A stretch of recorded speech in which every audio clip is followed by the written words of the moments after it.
Então vamos fazer oração para começarmos o nosso estudo. Estamos no capítulo 7 do livro de Daniel, já passamos da metade e este livro é um divisor de águas no livro de Daniel. Então vamos pedir a presença do Espírito Santo para que ele nos ensine mais uma vez. Feche seus olhos e vamos falar com Deus. Senhor nosso Deus, nosso Pai, nosso Criador, Mantenedor, Salvador, nós estamos aqui agradecendo porque vamos estudar a Tua Palavra. Por favor, faça que a Tua Palavra, as Tuas profecias sejam entendidas, possamos aplicar em nossa vida e assim sabemos que o Senhor governa a história deste mundo e também nos prepara para o breve retorno de Jesus. Eu oro no nome dele. Amém. Então vou compartilhar com você minha tela. Enquanto eu compartilho, pegue a sua Bíblia e abra lá em Daniel no capítulo 7. Ok? Então, Daniel capítulo 7. Nós, como de costume, vocês que já estão nos acompanhando, nós não lemos todo o capítulo devido ao tempo agora.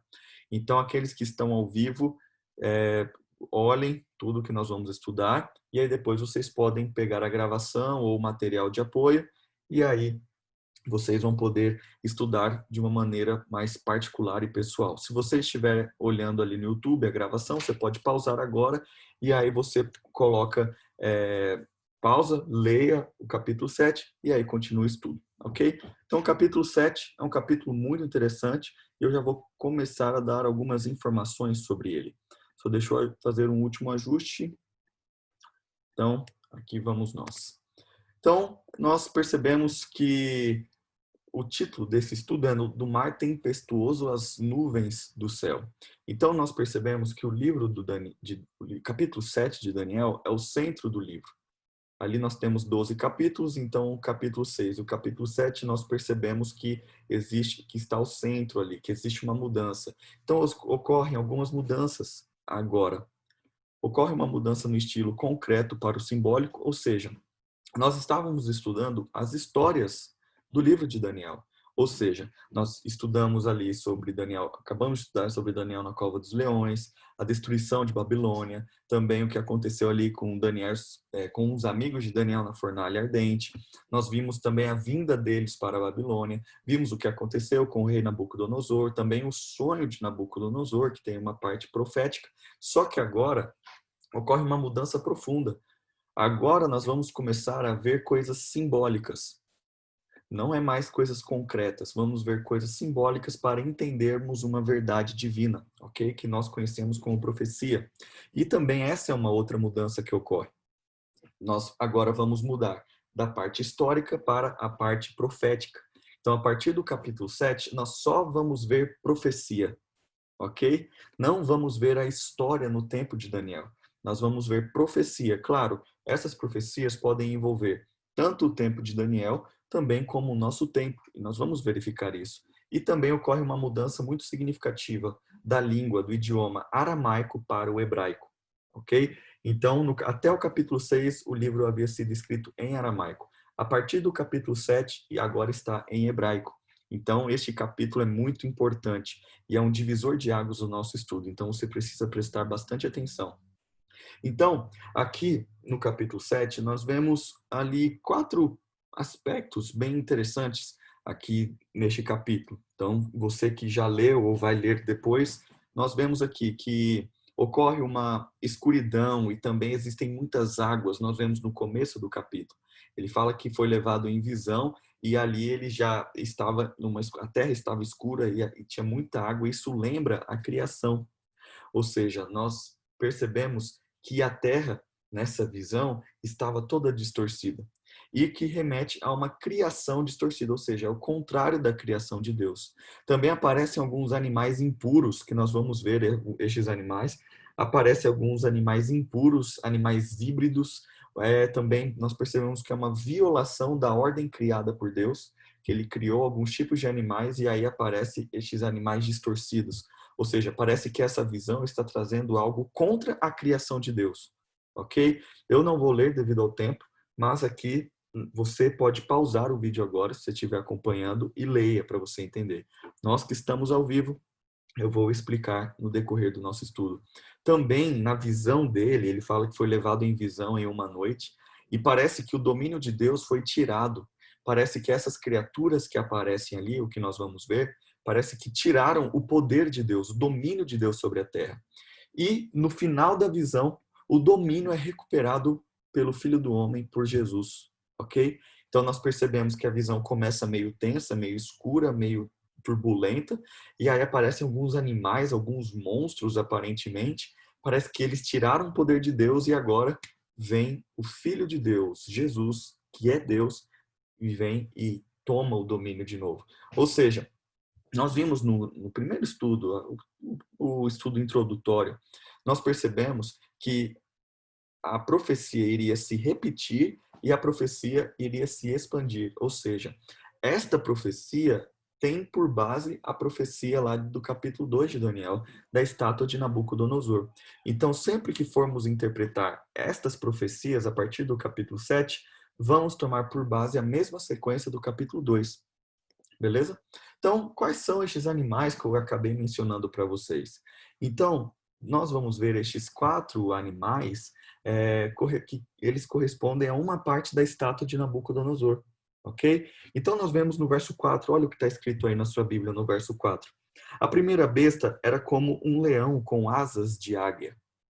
Então, viu como um leão com asas de águia. Então, são animais misturados, animais híbridos.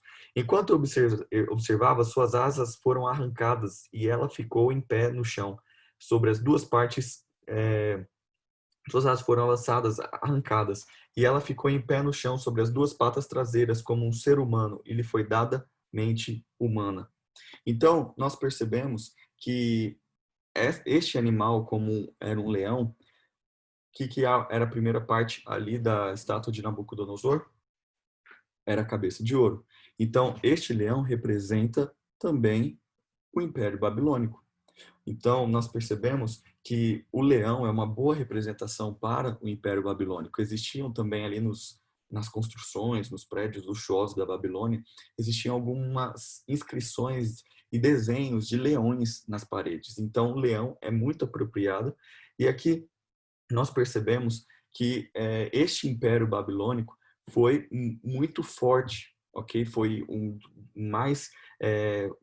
de mais valor, porque nós percebemos também na estátua de Nabucodonosor, ali na cabeça de ouro, que também era mais valioso do que o bronze, do que a prata e assim por diante. Então, este leão, você não precisa decorar os animais, porque a lição deste capítulo eu vou trazer no final. Então, o leão representa a Babilônia. Verso 5. Então eu vi uma segunda besta, e ela se parecia com um urso. Ela se levantou sobre um dos lados, tinha a boca entre os dentes, tinha na boca entre os dentes 3 costelas, e lhe foi dito: levante-se, devora a carne de muitos. Ou seja, nós percebemos que este urso, ele se levantava mais do que um lado, né? Então ele se levantou sobre um dos lados. Então esse se levantar sobre um dos lados representa a superioridade dos persas. Lembra que o segundo império era a Medo-Persa? A Média e a Pérsia, ou seja, os persas tinham uma superioridade sobre os medos. Então este urso representa o peito de prata, ok? E aqui fala que ele tinha cerca de 3 costelas na boca. Essas 3 costelas são as 3 grandes vitórias dos Medo-Persas, que é Lídia, eles ganharam sobre Lídia, sobre a Babilônia e sobre o Egito. Então, olha como a Bíblia vai descrevendo. Isso aconteceu antes, isso foi escrito antes destes acontecimentos. Então, nós percebemos essas características. Lembra? Cabeça de ouro, Babilônia, igual ao leão. O peito de prata, Medo-Persa, com o urso. E agora nós vamos para o terceiro animal, que a gente já sabe qual é a representação dele, que é a Grécia. Então vamos para o verso 6. Em seguida surgiu uma terceira dessas bestas, que se parecia com um leopardo, tinha 4 asas de ave nas costas e 4 cabeças, e lhe foi dada grande autoridade. Um leopardo é um animal veloz, ou seja, a Grécia veio conquistando tudo de uma forma muito rápida. Então isso mostra a rapidez do Alexandre o Grande. Alexandre foi um grande guerreiro e imperador ali da Grécia, e então ele conquistou o mundo todo ali conhecido rapidamente. E quando fala essas 4 cabeças, né, nas costas e 4 cabeças, mostram essas 4 cabeças são os 4 generais que substituíram Alexandre. Então aqui nós temos evidências históricas do que a Bíblia está nos mostrando. Então, a Babilônia, Média Pérsia, também nós vemos aqui a Grécia, e aí vem um outro animal, que não é um rinoceronte, como eu coloquei aqui, foi a única figura diferente que eu encontrei que tem um chifre, mas aqui nós encontramos a partir do verso 7. Então, em minha visão naquela noite, eu vi uma quarta besta terrível, assustadora e muito forte. Devorava e despedaçava suas vítimas com grandes dentes de ferro, esmagava os restos debaixo de seus pés. Era diferente das outras e tinha 10 chifres.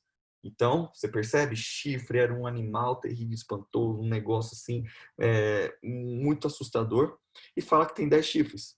Então, lembra que depois do quadril de bronze vinham as pernas de ferro que representavam Roma, o Império Romano.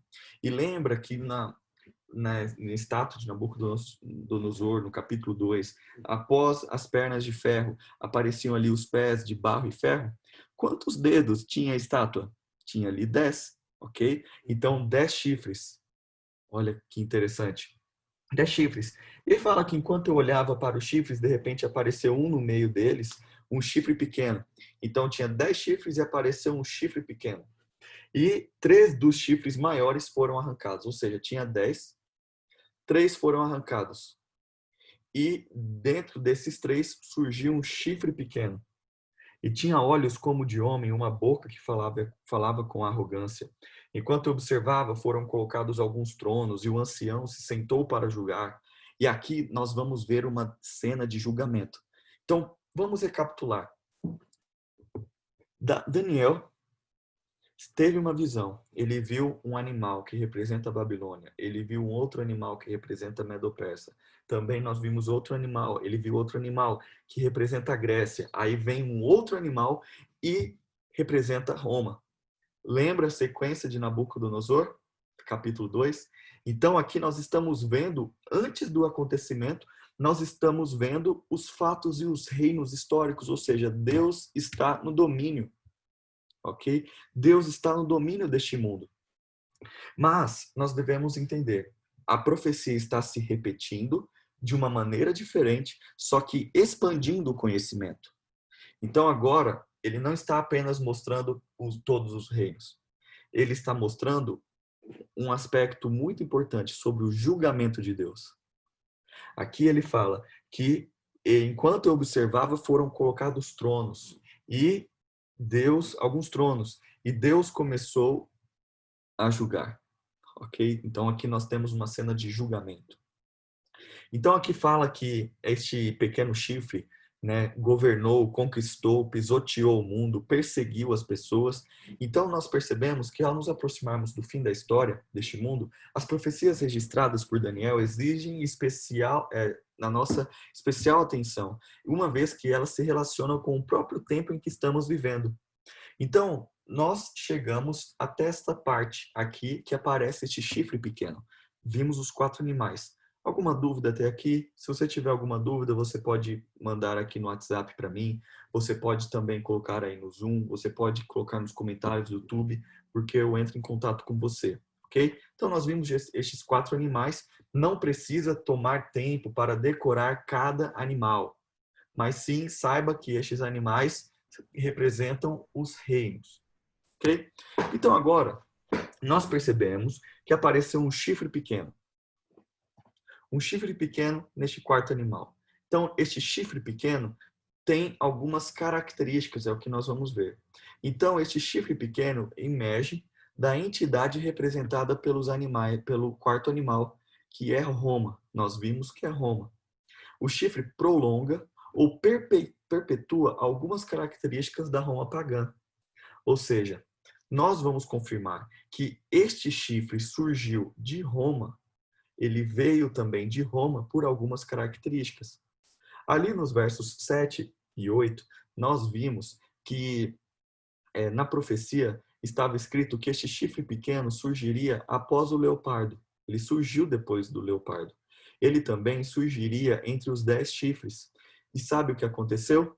Roma pagã sucedeu a Grécia. Ou seja, este chifre pequeno, que representando um poder que surgiria ali no período do Império Romano, surgiria após a Grécia. Ou seja, a profecia se cumpriu. Ali, quando fala que veio de um dos 10 chifres, Estes 10 chifres que tinham simbolizavam reinos, porque o Império Romano foi dividido em 10 reinos. E ali, visigodos, ostrogodos, francos, germanos e vários outros, que a gente viu que é a Europa dividida, né, a União Europeia. Então, este chifre pequeno, este reino pequeno, surge entre os 10 reinos. Também este reino pequeno, que aqui chama de chifre pequeno, surgiu derrubando 3 reinos. E na história, nós sabemos que teve um reino que surgiu depois que derrotou 3 reinos. Érulos, os vândalos e os ostrogodos. Então, teve um reino no passado que destruiu estes 3. Também fala no verso 25 que este reino pequeno, ele perseguiria o povo santo de Deus, começaria a perseguir os cristãos, as pessoas que amavam a Deus. E nós sabemos que Roma, isso a história diz, Roma, o Império Romano, perseguiu o povo de Deus. E como perseguiu? Através das cruzadas, queimando Bíblia, decapitando pessoas, a Inquisição e várias outras maneiras. Entendeu? Tanto que teve que vir a Reforma Protestante. Então, durante o Império Romano, os cristãos, as pessoas que acreditavam em Jesus, que queriam tirar da Bíblia os ensinamentos, foram perseguidos. Ok? Então, nós percebemos que então este reino pequeno representa um poder religioso e também civil. Nós sabemos, através da história, que Roma começou como um império, o império como um governo normal, só que se tornou um império religioso através do poder do Papa. Ou seja, nós vemos através da história que, infelizmente, a Igreja Católica, que é a Igreja Católica Apostólica Romana, durante um período, e aqui já havia sido profetizado, que durante um período, este reino pequeno, este chifre pequeno que representa um poder religioso, que é a Igreja Católica naquele período, nós sabemos que naquele período ela perseguiu, através do Império Romano, as pessoas. Então aqui nós concretizamos que esta perseguição aconteceu. E também, olha uma coisa no verso 25. Isso é muito importante você entender. O que diz lá? Este reino pequeno, este chifre pequeno, vou chamar de reino porque chifre significa reino, desafiará o Altíssimo e oprimirá o povo santo do Altíssimo. Percebe? Então, oprimirá, ele desafiará o Altíssimo, Deus, e perseguirá o povo de Deus. Tentará mudar as suas festas sagradas e as suas leis. E nós vemos que ocorreram mudanças durante esse poder da Igreja Católica com o Império Romano misturado. Eles mudaram muitas leis e também até mudaram a lei de Deus. Eles tiraram, por exemplo, o segundo mandamento, não farás para ti imagem de escultura, eles mudaram. E também sobre o sábado, eles alteraram, colocaram o domingo como dia de guarda e assim por diante. E também eles serão colocados sob o controle dele por um tempo, 2 tempos e metade de um tempo. Ou seja, nós percebemos que este chifre pequeno, este reino pequeno, teria muito poder, ok? E este poder oprimiria o povo de Deus. Mas por quanto tempo? Deus falou. Olha o que Deus falou. Deus falou o seguinte: eles vão perseguir, esse reino vai perseguir durante um tempo, 2 tempos e metade de um tempo. Então vamos pensar como se fosse um quebra-cabeça. Então eu preciso da sua atenção. Então dá uma respirada, dá uma esticada, vamos lá, porque agora nós estamos entendendo. Estes estudos se tornam um pouco mais densos, mas é fácil de entender. Um tempo, 2 tempos e metade de um tempo. Um tempo é 1 ano. 2 tempos, 2 anos. Metade de um tempo, meio ano. Ou seja, 3 anos e meio. Beleza? 3 anos e meio. Então, nós vemos aqui que eles serão colocados, o povo de Deus será colocado sob o controle deste reino pequeno, deste poder religioso, que é a Igreja Católica, por 3 anos e meio. Ok, 3 anos e meio. Só que 3 anos e meio na história é pouco tempo. E nós sabemos, lembra no primeiro estudo, se você não lembra, entra lá no YouTube, veja o primeiro estudo. Uma das formas de nós entendermos a profecia é aplicarmos o princípio dia e ano. Ou seja, cada dia significa 1 ano. Entendeu? Quantos dias nós temos em 3 anos e meio? Naquele tempo, eles não seguiam o calendário, por exemplo, que nós seguimos de ali 31 dias, de 365 dias no ano. Eles seguiam um calendário solar. O calendário solar é o mesmo que o calendário econômico que nós temos hoje, que são 12 meses de 30 dias, ou seja, todos os meses têm 30 dias. E isso dá 360 dias por ano. Então, se você tiver uma calculadora aí, faz rapidão aí. Coloca 360 dias, né? 360 vezes 3,5 dos 3 anos e meio. Vai dar 1.260 dias, ok? Então, agora nós estamos começando a entender. Eles serão colocados sobre o poder desta igreja durante o período de 1.260 dias, colocando o princípio dia e ano, 1.260 anos. Então, olha agora como que ficou maior. Então, durante 1.260 anos, a Igreja Católica teria o poder para fazer o que quisesse, porque estava vinculado com um poder civil. O Papa era o grande imperador. Então, eles fariam um ataque contra Deus, perseguiriam os santos e tentariam mudar sua lei, que está escrita aqui no verso 25. E sabe de uma coisa? Isso aconteceu do ano 538 depois de Cristo. Foi quando o Papa se tornou o grande imperador, porque antes tinha um imperador e tinha o Papa, que era o representante da Igreja Católica. Só que em 538, o Papa se tornou o imperador. Então, ele era o grande comandante. Então, aqui nós vemos que um poder civil, um governo, um imperador, um presidente, ele se tornou também o chefe da igreja. Então, nós percebemos que existiu essa junção de igreja e também Estado, né, o governo. Isso aconteceu em 538 depois de Cristo. E se a gente for ver, 1.260 anos depois, sabe o que aconteceu? 1.260 anos depois, lá no ano de 1798, o Papa foi preso e ele deixou de ser o imperador. Exatos 1.260 anos, e a Bíblia já havia dito que isso aconteceria. O Papa teve um poder como imperador durante 1.260 anos. Impressionante, né? E quando acabou esse período, acabou também o poder papal como um império. Porque o Papa foi preso por Napoleão Bonaparte ali na Revolução Francesa, ok? Então, uma outra coisa que nós devemos entender, já vimos que apareceram estes 4 animais. Que estes 4 animais só é para nos lembrar destes reinos que nós vimos, Babilônia, Medo-Persa, também a Grécia e ali Roma.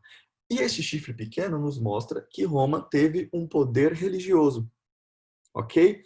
Mas uma coisa interessante é que após o período dos 1.260 anos, aconteceria um julgamento, que Deus faria um julgamento, um juízo, que aconteceria um tribunal.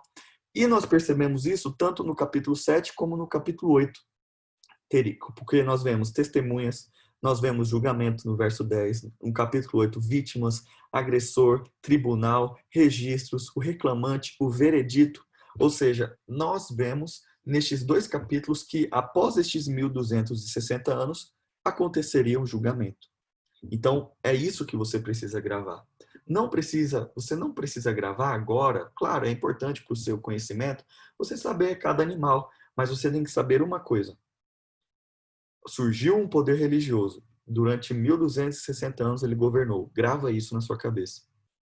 E aí, depois deste período, aconteceria um julgamento de Deus lá no céu. Um julgamento que Deus, né? Não sobre Deus, mas que Deus faria pela humanidade após esse período. E amanhã, no próximo estudo, nós vamos verificar o que aconteceu e quando aconteceu, ou se está acontecendo este julgamento. Ou seja, o Antigo Testamento descreve diversos atos de juízo no tabernáculo e no templo, mas o juízo mencionado nesse texto é diferente, aqui neste capítulo. Esse juízo cósmico afeta não apenas o chifre pequeno, não vai fazer um juízo ali deste reino do Papa, dos papas, né, da Igreja Católica como um império, não, mas também os santos do Altíssimo, que por fim vão receber o reino que nós vemos aqui. Então, nós sabemos que da mesma forma que no capítulo 2 uma pedra foi arrancada sem o auxílio de mãos humanas e destruiu a estátua, nós também sabemos que vai ter a vinda do Filho do Homem. Olha aqui, contudo, o tribunal julgará e todo o poder será tirado e completamente destruído, verso 26. Verso 27. Então serão dados ao povo do Santo do Altíssimo a soberania, o poder, o reino do Altíssimo permanecerá para sempre. Ou seja, à medida que o juízo ocorre, ou após os 1260 anos, após a queda deste Império Romano com o papado, uma figura importante aparece, o Filho do Homem. Ele é um ser divino humano que vem para desempenhar uma função no juízo. Ele vem como se estivesse movendo horizontalmente a fim de aparecer diante de Deus, que aqui no verso 13 é chamado de ancião de dias. E também as nuvens do céu lembram um sumo sacerdote rodeado por uma nuvem de incenso, quando entrava ali no lugar santíssimo para realizar a purificação do santuário. E o juízo mostrado aqui significa que a adoração verdadeira finalmente é restaurada. Ou seja, a adoração estabelecida pelo sistema papal coloca o ser humano caído como um mediador entre Deus e a humanidade. Porque o que está nos mostrando que Deus, ele foi para a presença de Deus, Jesus foi para a presença de Deus para interceder pelo povo. E o que a Igreja Católica fez durante esse período? Mudou várias coisas e colocou também homens como intercessores diante de Deus. Mas nós percebemos aqui que Deus estava chegando, Jesus estava chegando para junto de Deus para interceder por nós. E o livro de Daniel nos mostra que o único mediador capaz de representar a humanidade diante de Deus é o Filho do Homem, Jesus. E você pode ler isso lá em 1 Timóteo, capítulo 2, o verso 5. E o capítulo também mostra que vai acontecer um juízo. E você pode estar com medo, mas como assim vai acontecer um juízo? Eu não consigo entender. E agora? Calma, fica tranquilo. Fica tranquilo, se você aceitar Jesus como seu Salvador, você vai ser julgado, eu vou ser julgado. Mas este reino, o reino de Deus, vai ser entregue para os santos do Altíssimo, porque vai ter Jesus como nosso governante. E nós vamos reinar junto com ele. Esta é a promessa deste capítulo. Não foque nas coisas ruins aqui, aparentemente, estes animais, essa destruição, esta perseguição, não. Foque que os santos vão receber este reino, porque Jesus vai nos dar este reino. Então, Jesus se identifica com Deus e com a humanidade. Ele é Deus e é humano. Então ele se identifica com os dois. E sua vitória também é a vitória daqueles que ele representa, que somos nós. E isso é demonstrado no Evangelho de Marcos, também no livro de Salmos e em Daniel. Jesus é aquele que nos representa no tribunal celestial. Ele já derrotou os poderes das trevas e ele compartilha o seu triunfo com aqueles que se aproximam dele. Não há razão para você temer. E é isso que eu quero falar para você. Este capítulo é um pouco denso, é um pouco difícil de entender. Eu sei que você vai ter que assistir, ler para entender. E não é fácil. Deus escolheu revelar desta maneira como uma profecia para este livro não ser queimado, para que durante essas perseguições algumas pessoas não entendessem. Porque se eles já entendessem de imediato, as pessoas poderiam queimar. Só que o Espírito Santo hoje está te ensinando que este capítulo é um capítulo de extrema importância para mostrar que vai acontecer um julgamento e que nós vamos sair vitoriosos desse julgamento porque você aceita Jesus. E após este julgamento, Deus vai ver quem são os santos e quem são os ímpios. E Jesus vai governar junto conosco no novo reino que ele vai estabelecer. Então confie nesse Deus. Ore, peça para que ele te ensine as verdades deste livro e saiba que este capítulo nos mostrou a história humana com um pouquinho mais de detalhes. E sabemos que depois da prisão do Papa em 1798 aconteceria um julgamento. E é isso que nós vamos estudar no nosso próximo capítulo. Então que Deus te abençoe e eu quero fazer uma oração por você. Feche seus olhos e vamos falar com Deus. Senhor, nós estudamos este capítulo. Eu não sei se todos compreenderam e realmente demandam tempo para entender.